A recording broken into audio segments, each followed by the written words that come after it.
We are going to learn how to separate data using text to column. You must have faced the challenge to arrange the data when it appears in kind of format that I have mentioned, and we want to separate them.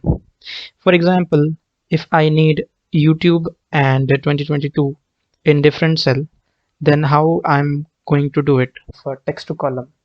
To make my example more clearer, I have made a separate tab where I have mentioned all the scenarios in multiple ways so that you can learn to apply this text to column thing in various or multiple data.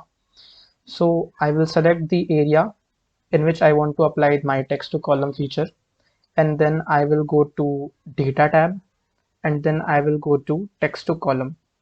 Before moving further, you can see that my data is getting separated by a dash. So moving forward, I will go to text to column. I will select delimited, then next, and I had told you that my data has been separated by dash. So I will select other, and I will select dash, and now I will press next and finish. As you can see, my data has got separated with dash, that is YouTube has come to single cell, and 2022 has got separated to another cell.